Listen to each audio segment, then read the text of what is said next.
भगवान की कथा को सुनते हैं तो कथा के रूप में भगवान ही जब मेरे हृदय में प्रवेश करते हैं तो सर्वांतरयामी जो पहले से हृदय में विद्यमान हैं उनका रूप हमारी बुद्धि में, हमारे मन में, हमारे चित्त में भाषित होने लगता है।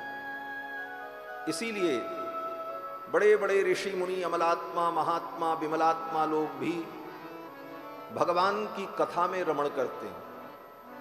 प्रायेण मुनयो राजन निवृत्ता विधिषेधतः नैर्गुण्यस्थारमन्ते स्म गुणानुकथने हरे।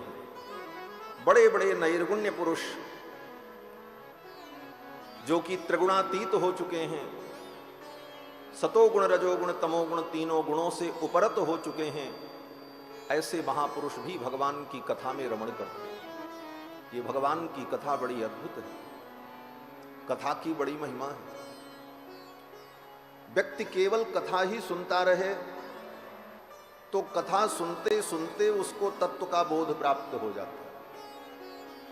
वेद पढ़कर, उपनिषद पढ़कर,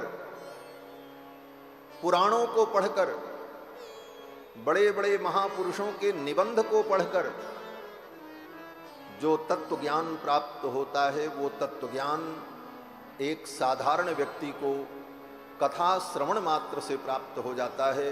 वो नियम से भगवान की कथा सुनता रहे तो उसे तत्व का बोध प्राप्त होगा। स्वयं भगवान कृष्ण कहते हैं, क्या कहते हैं भगवान कृष्ण?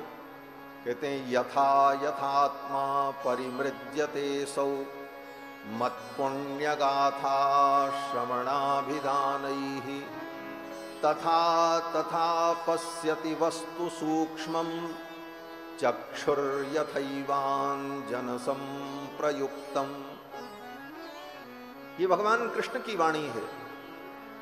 भगवान श्री कृष्ण कहते हैं कि यथा यथात्मा परिमृज्यते सौ मत्पुण्य गाथा श्रवणाभिधानैः।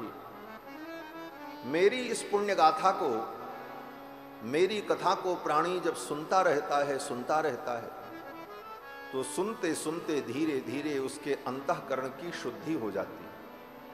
उसका अंतःकरण, उसका मन शुद्ध हो जाता है और जब अंतःकरण परिमार्जित हो जाता है, शुद्ध हो जाता है तो उसे तत्व का दर्शन होने लगता है।